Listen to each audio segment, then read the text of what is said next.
Wow, guys, about to react to a new video. Ted Cruz destroys Caitlin Collins. Check this out. Yeah, he lied when you beat him the first time in Iowa. And, you know, when he became president, I had a choice to make. I could be pissed. I could be pissed off at what he'd done. But if I was going to do that, he'd just been elected president. I got a job. I got a job to represent 30 million Texans. And frankly, if I was going to let my hurt feelings make me say, I'm not going to work with you, I needed to be prepared to resign my job and go home. And I made a decision then. I said, listen, I'm going to go represent 30 million Texans. I'm going to fight. I got on a plane. I flew to Trump Tower. I sat down with him, spent 4.5 hours. This is the week after the general election in 2016. And what I told him then, I said, Mr. President, we have an historic situation.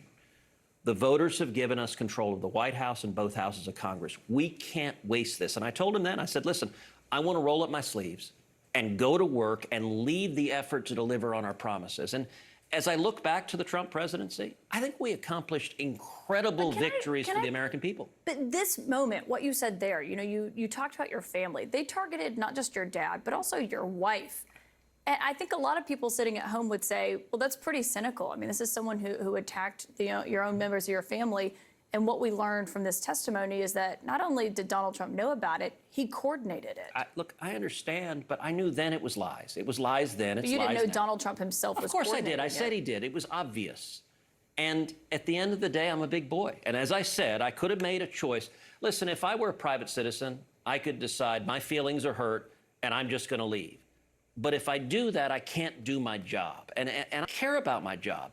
And I will say, if you look at the people of Texas, under almost any measure, the people of Texas were much, much better when Trump was president than compared to now.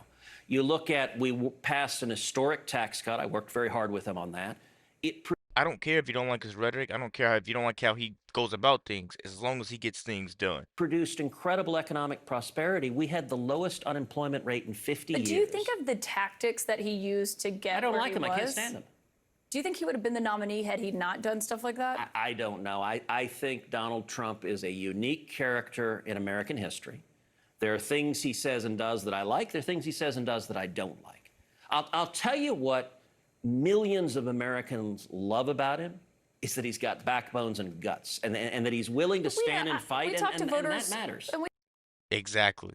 He's willing to stand and fight. He has backbone and guts. With everything they do with him, he's still standing. He's still getting shot at. He's still making a change. He's still doing what he can for our country. I don't even know how to put it, man. This guy is like, this guy's a problem for the people that are in control. But he's the solution for us. He's the problem for them, but he's the solution for us. Make that, man. I'm telling you, make that guy president. Let's keep going, guys. We talk to voters all the time about this, but at the time, I mean, it was 8 years ago, but it wasn't that long ago. You were both adults then. And you said that Trump didn't know the difference between truth and lies, that he lies practically every word that comes out of his mouth. And you said it was straight out of a psychology textbook, that his response to an accusation is to accuse everyone else of lying. I mean, do you feel differently now, despite working together? He says all sorts of things I wish he didn't say. I value civility in politics. I think we should treat each other with respect, even if we disagree with each other. I can't control what other people say. I can't control what other Republicans say. I can't control what other Democrats say. I can say that the people of Texas were a lot better when the border was secure. And under Donald Trump, we had the most secure border, the lowest rate of illegal immigration in 45 years, than they are right now with an invasion at our southern border. We talked about immigration last night. We had Senator James Lankford on the program. Obviously, crafted the bill that Trump sank that would have helped with a lot of those problems, according to James Lankford. So it wouldn't. It was a terrible bill. Well, James Lankford disagreed. We talked about that criticism. Well, he's going to vote no on it tomorrow. On Nikki Haley and what you heard from her. Yeah, we talked about that. What you heard from her tonight saying that she will vote for Donald Trump. Do you empathize with her? She's in a similar position to you. Look, I understand that journey, and I was in that position. Now, she didn't win any states, but she was the last person standing. I understand, and she was in a hard-fought primary. I have been in that spot, and it took some time for me to decide what to do, and I did not initially endorse Donald Trump. And as I thought about it, I wrestled with it. I wrote a long two-page essay that ultimately explained when I did endorse Trump. And I said at the time, I said, listen, I'm not sure what Trump will do in office. I don't know if he'll be a conservative or not. But I know what Hillary's promising to do. And what she's promising to do, I think, would be really harmful.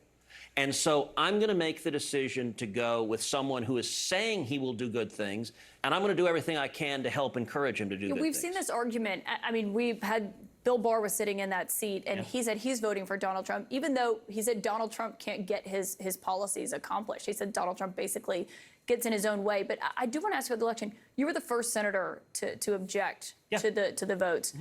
In 2024, will you certify the election results? Do you plan to object, or will you accept the results regardless of who wins the election? So Kaitlin, I got to say, I think that's actually a ridiculous question. It's a yes or no question, though. No, it's not. Let me explain why it's a ridiculous question. It's not a question. You've ever asked a Democrat that? Of course. What Democrat? But what Democrats? But hold on a second. This is a lot all at once. So I want to say one thing.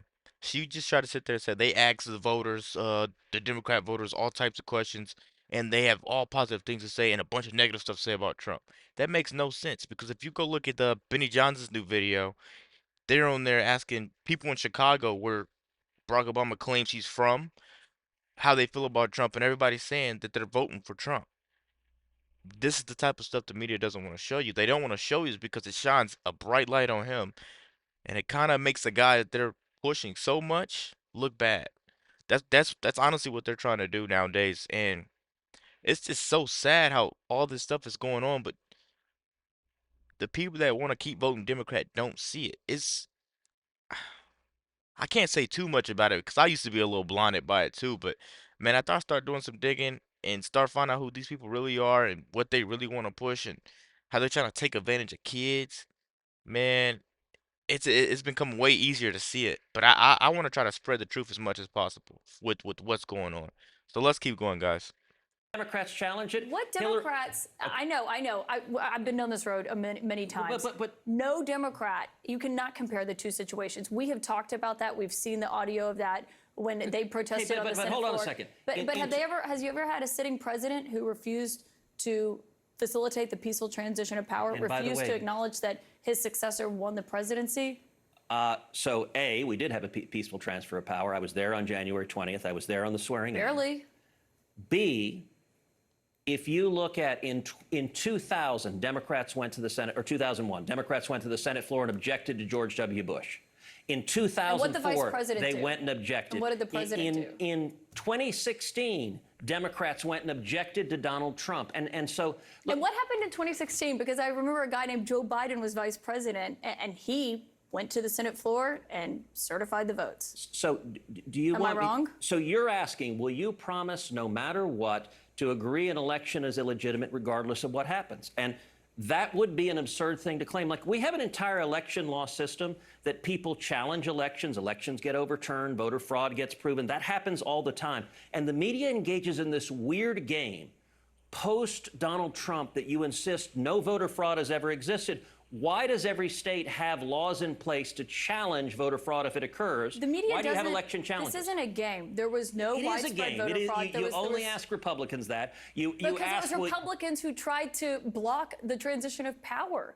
You have to acknowledge that. So we've never seen it on a scale of what happened in 2020, and we've never seen the president refuse. He wouldn't even let Joe Biden get classified briefings at the beginning. I recall that. So my question for you again, free and fair election, will you accept the results regardless of who wins?